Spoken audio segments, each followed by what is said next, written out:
Obviously, we're touching on the Springboks Ireland game. Especially when you're playing in the north, you have to be clinical because you know the 50-50 decisions are always going to go their way. Yeah, exactly. That's just how things are. Oh, it is actually a try off the maul. Looks like a line at the This maul. just in. But no, it was switched off, bruh. Everyone kicked fast, bruh. Don't worry about it. It's that splat. I think Sasha deserves a shot at the 10 jersey. So I would like to see them switch it up now before the World Cup. Try different strategies. Try some, like, flair and loose game plans and that kind of Because stuff. they have the backline. They have backline. Yeah, Tristan Leyds is a baller. That's what I'm saying. Dillyn Leyds is a baller. If we had a different context where we had like a Flyhalf who's like kicking over every point out over the poles. Which is a necessity in every international team. A guy can keep Especially if you want to win the World Cup. Like yes, rugby is a different type of sport, but the heat is on 220 degrees. If they put you on there, you must.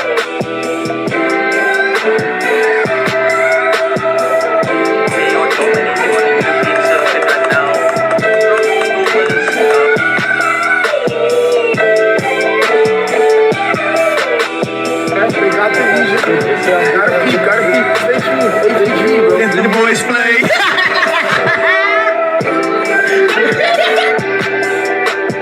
We're gonna sing national anthem. Good. Nkosi, That's all gonna be in the build-up. We're going to add it in the build-up as well. What So is in the intro as well, you can add it as like, the...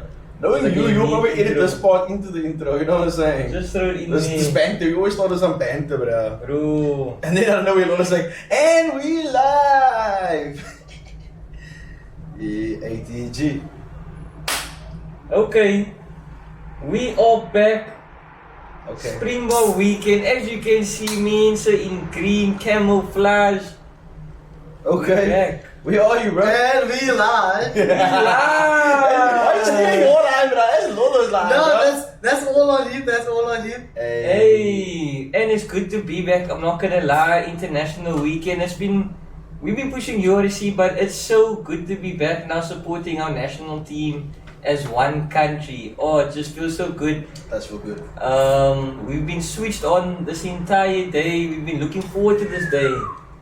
And we just want to also say thanks to our sponsors for just being just giving us the energy. Hey, hopefully sponsor soon. Hey, we'll talk to Switch. We'll talk to Switch. Hey, So Don't worry about it. Don't worry about it. It's that splat. we just throwing it in the wink. So what we touching on today? Obviously, we're touching on the Springboks Ireland game. World number 1 versus the world champions just before the World Cup. And it's a good North versus South derby. And it's nice to see that it was a proper test match. What's your take? I mean, just thinking about that proper test match, North versus South, it's the World Cup champions versus the number 1 team in the world right now. So I mean, it doesn't get better than that. Come on, you know what I mean? The hype was real, and like in the game, we saw how tight it was. It was a proper spectacle. I'm honestly just glad that Tristan and Kobe didn't get a red card, because sometimes it can go like that. In these matches, it's like a big match, and then like something just messes the whole game up, and there could have been a moment, but luckily the ref, he made a good decision. But I don't know, what do you guys think? Was the ref on point today? When the Springboks lose, we always go to the ref first, but I think there was a few calls that went against us. I don't know if you guys remember some of the calls. That try that wasn't allowed. Yeah, I mean, look at that though. That try was good though, I must say. Quality. That is good try. That was a quality try. Yo. But before we get to that, Okay, yeah. talking about the refs calls, we all in agreement the call on Tristan and Kobe. Fair. It was fair. He could have ended the game by giving him a red card. It was very close to that, but Could have been. If it was a French ref, if it was a French ref, would have been a red card, yo. Different story, yeah. I feel like in the beginning he could have at least also set the boundary as well, but he was a bit too lenient for me. Like Ireland caused two early penalties. Nick Mellon touched it during half time where they were slowing down the play when the player was laying down during the ruck as well. Yeah. Where you could have been like, okay, strike one, strike two, okay, now that's a warning. But there was a bit too much leniency which made the game very, very loose and let go a lot of errors as well. So yeah.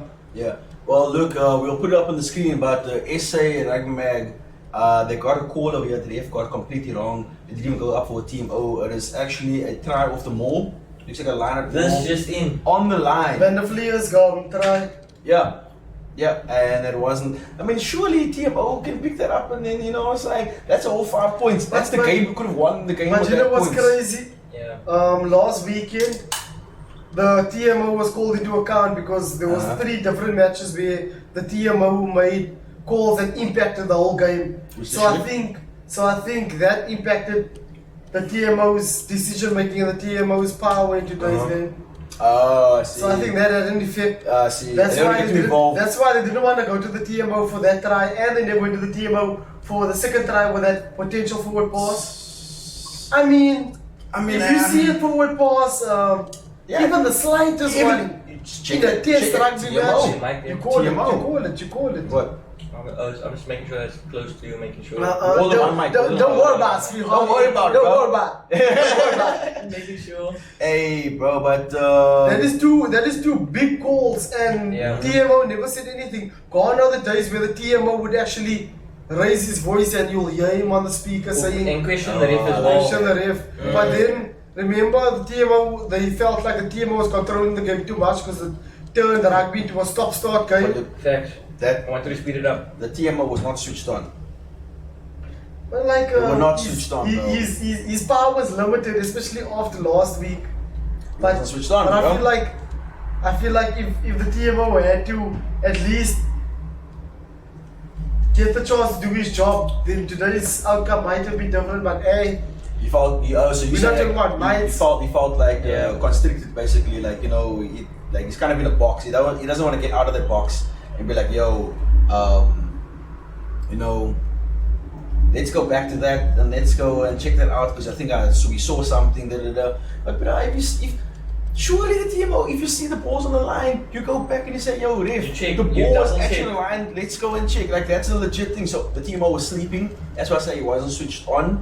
Surely, because surely if you saw that, you'd have gone back to it.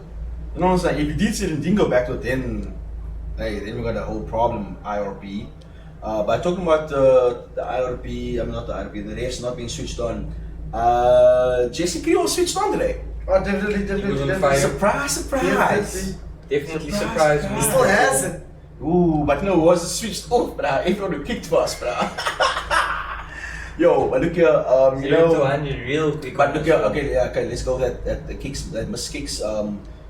Chase and Kobe, I love what he's doing. Like, trying to go for that fly-off position, but it's not for you, but we can't depend on someone who's 60 the one. But Chislin is good at kicking. It's just today wasn't his day. David Willemse, his kicking was a little off today, but his in-game play was very good. You could see he was trying to make meters. But I think the biggest problem with the Springboks game plan today was they woke up too late. And I think the biggest decision that they made, or should I say did not make, was when they were 5 meters away from the try line at the end of the first half. I feel like they should have gone for the try. Then with that same momentum, carry it over to the second half. Yeah. Because once the second half started, they were sleeping.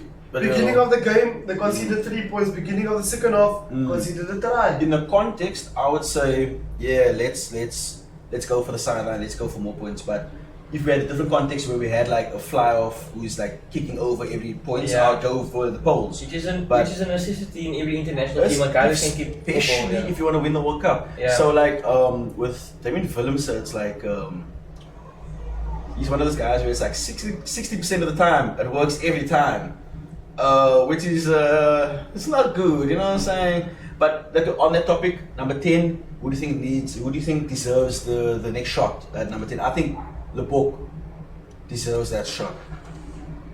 What do you think? I agree as well. He's so underrated. And with so much havoc going on in a fly position, it's like when you point fingers at these two, Damien and Colby, you got like three fingers pointing back at you. You got, you know the issue. You know the answer. You know the answer is the book. Yeah, you know okay. you know the answer already, and he's been performing. And I think it's about time. And don't put him in that South African A team. And think he's just there to see if there's something there. But I honestly think he's the answer. Give him a long run in the team. He'll bring results. Him and Chris Smith. I disagree with the statement of let's not put Libok in that XV team. I think let's put him in that XV team because there's a lot of people who doesn't respect him. A lot of people who think he's not there yet. So let's show that he's supposed to be there in that squad. So he gets a chance. We're happy with that. Another player on the number 10 jersey who gets another chance is also Sasha. Sasha deserves his chance. Definitely. I don't know. I like that. The thing is, the reason why they were very hesitant to bring in a 10 right now is because you're playing the world number 1, you're playing against Ireland. And when you're playing against teams from the north, you have to be clinical. Yeah. Especially when you're playing in the north, you have to be clinical because the 50-50 decisions are always going to go their way. Yeah, exactly. That's just how things are. It's crazy how it is, but it's how things are. Yeah. But I agree. I think Sasha deserves a shot at the 10 jersey. Mm-hmm. But the only thing is, Test rugby is way faster than Super Rugby and is way faster than your URC. So the amount of space you normally get in a URC game might be your 5 meters off the step.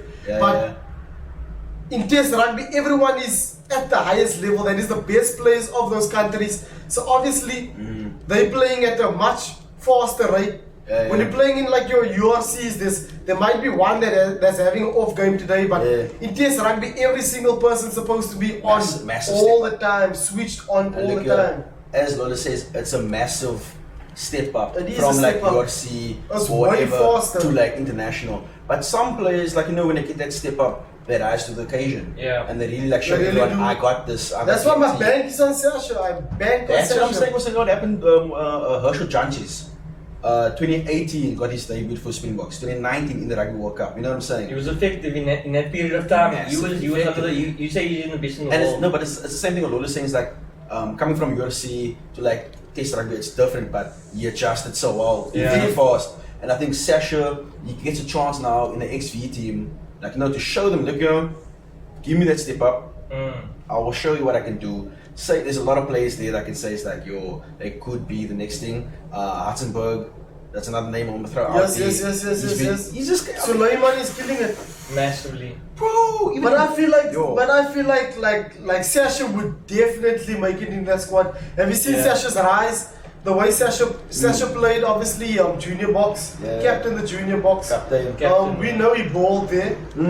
Obvious. Yeah. And then junior school as well. And high school, they were bishops. He's been killing it. Yeah. And then did you see the way he made the whole step up into he bypassed the whole VP and went straight into the Stormers, and now he played URC with the Stormers. He was even called up to the URC's final team, and he wasn't really in the team the whole season.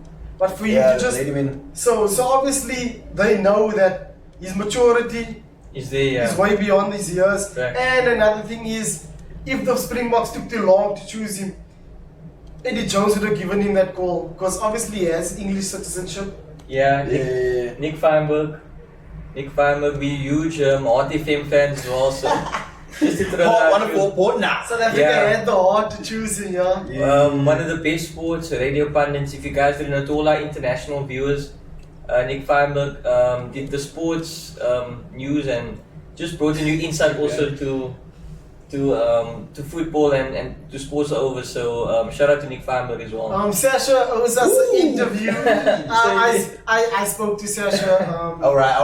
Sasha, he said he's going to give us the interview. Come on, so Sasha. Definitely when you come back, Sasha. You're gonna pull up that video Sasha did. Yeah, we only accept the switched on players, you know what I'm saying? He's always switched on. He's always Sasha is switched always, and it's players like that we need in our squad because Sasha gives you more than just the 10 jersey. Passion. He gives you 10, he gives you 12, he gives you 15.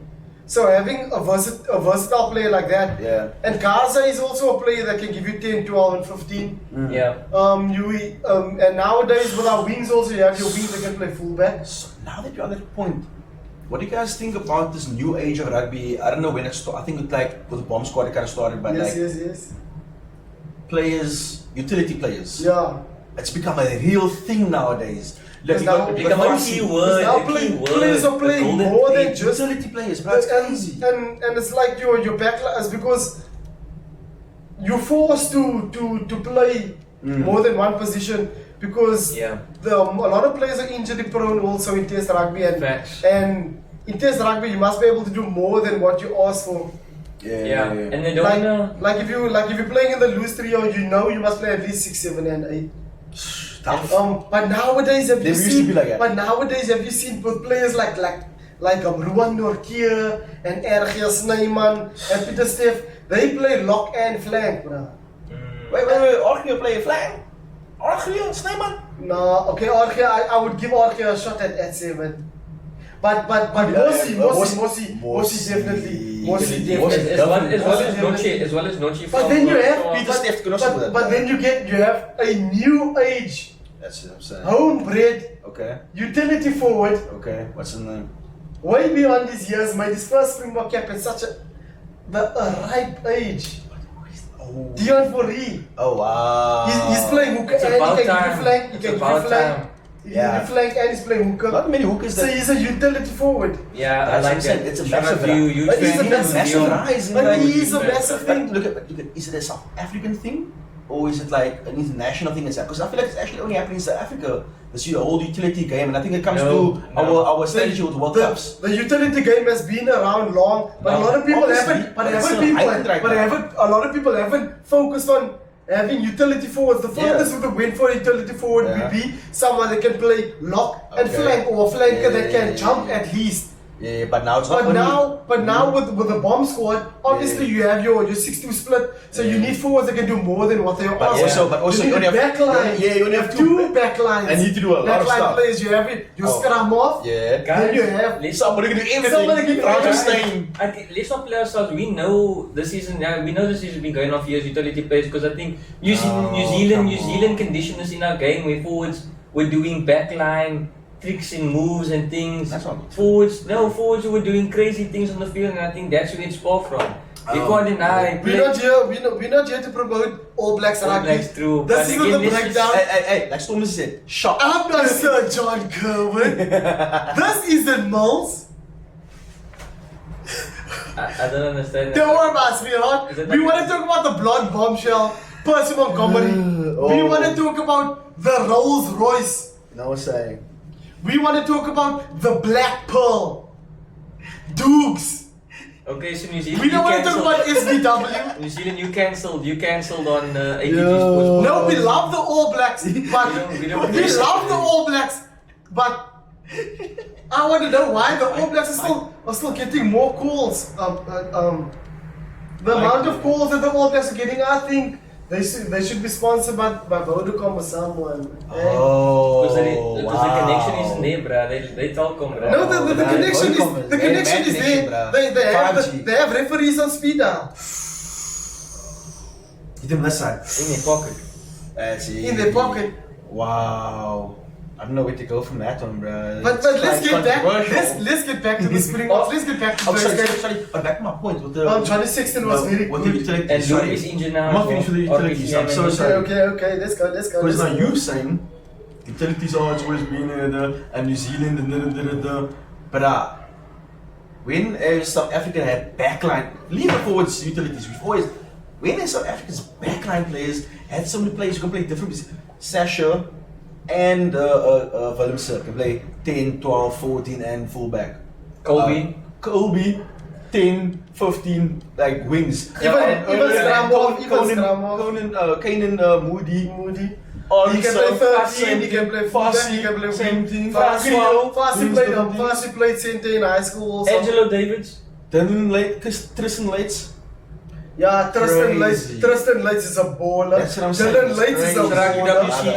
That's another day. We need another. That's a whole The Leyds brothers deserves a whole podcast. They deserve a whole podcast. Shout out to the Leyds. Wasn't Leyds come Dillyn Leyds come back, man, and then Tristan and Dillyn Leyds tour they a bit together. Nice. But Dillyn is killing it in France. He's winning titles there. He's winning titles in La Rochelle. La Rochelle. You know. Oh, it sounds like a champagne. Oh, really? That's exquisite. Talking about European, Snyman, is he in the Springbok team now? Since Louw is Injured, I think he's on the bench. Massive question mark. I think he's injured. He's been injury prone since joining Munster. Yeah. I don't know what's wrong. But do you give him that opportunity to regain his form back in the Springbok team, or does he sit out? Of course, He's a monster, bro. When Atg is playing, you know what you're getting. He's very good. And he's clean with it. He's a runner. He's a track star. He's a baller. Atg is definitely a player that you would want in a Springbok. Oh, I want him in my team, bro. Definitely. But a player like Nortje deserves to be in that Springbok team. Come on. Louw got called up to the SA squad. That is huge. The person who we've been asking for this whole time, Leland Zas, finally gets Thank you. a call up to the SA team, and not even feel like I know he's going to ball because he has Sacha and Libok with him, and that connection is just on, it's just clean. And honestly, for me, I honestly think it's a disrespect that Leon Zas was called in last minute in that South African A team. I really think that's you're not respecting the player enough with the form that he's been on. The best winger in the country, and here you're calling him late into the South African A team. Please give him more respect. Rassie and Nina, he deserves better. It's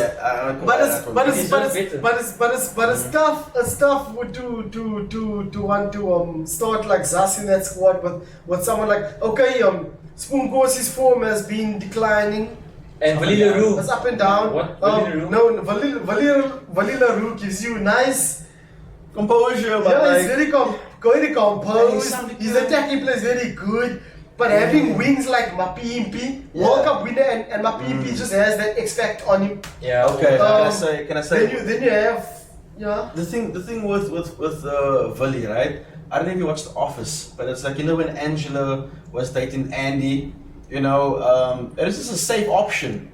Okay. Some girls, it's like guys because they're a safe option. You know what I mean? It's like, hey, you provide for me. He's a good guy. He's a safe option. But like, hey, she wants something, spicy, something. No, bring some personality to the game, some flair. Ramble, but I'm saying, I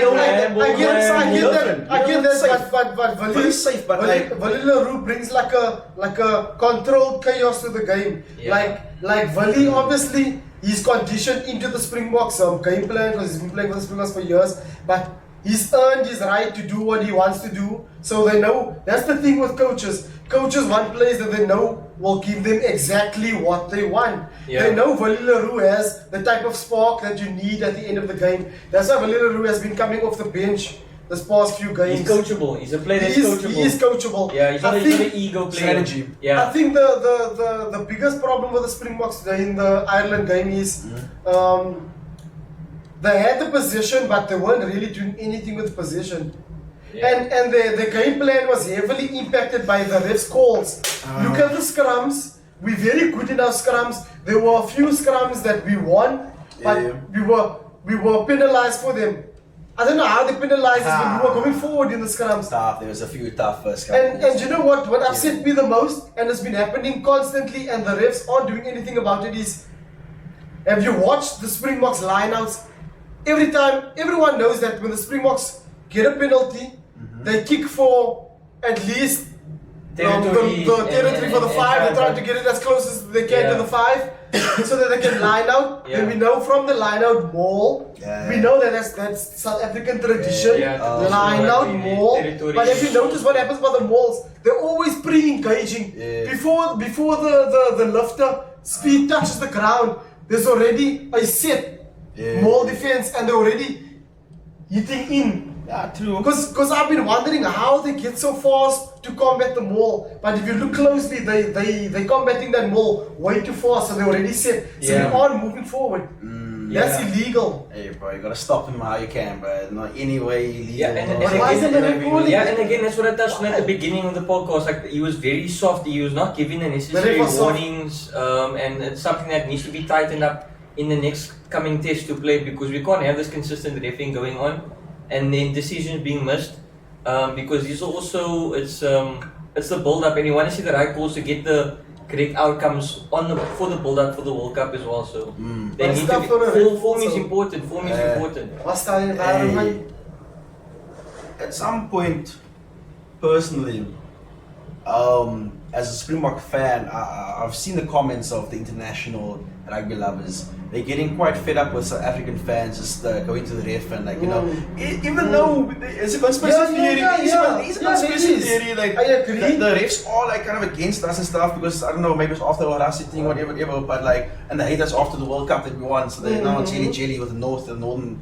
But let's leave the refs for the moment. I think that the Springboks game plan, we like Liverpool, where we have, like, one strategy, and if that strategy doesn't work, we'll do the same strategy, just harder. Kicking game plan. Like, it works, but, like, there's some points where they're too, how can I say, oh, this is the game plan, so I gotta kick. Like, you know, it's for least like a safe play, oh, I gotta kick. But, like, they don't look up and see, oh, there is actually a gap. It's like, you know, we got some Colby players, like, make some gaps with cross kick and da-da-da-da. So, I would like to see them switch it up now before the World Cup. Try different strategies. Try some, like, you know, flare and loose game plans and that kind of stuff. Because they have the backline. They have backline. They have talent, bruh. And look, when the arm comes back. Who? Game changer. From AM to PM. Massive. That's also one question that I want to ask as well. Like, AM to PM. How you know, the difference that has, we know it's unquestionable. Like, we know he brings a different level. That's why he's number 1, number 13 in the world, because of his skill. Because he's the one that took over from Sonny Bill Williams. He's the one that, you know, carried on that skillful number 13 and transitioned that into this African gameplay, totally changing it from the traditional rugby that we usually play. Now we're back in a number 13 who's creating so many options in a line. And what do you guys think? Is he going to make a massive difference when he comes back? Definitely. We know what you get with Luka in your arm. But coming back to what Keegan said, why must it always be down to the ref's call? We know when you're playing in the North that the ref is going to be a big factor. So why not smash Ireland? We had territory, we had position, we were how many times on their 5, and what are we doing? We're messing up. We aren't scoring tries, we aren't forcing, like, okay, we're forcing penalties, the ref is against us. We're like, the ref is against us, now it's a problem, now it's in our head. It's a mentality thing, bro. They're not calling it, that they're pre-engaging and they're hitting us in the lineouts before the time. Before the mauls, they're combating our mauls before the time, and now we're complaining.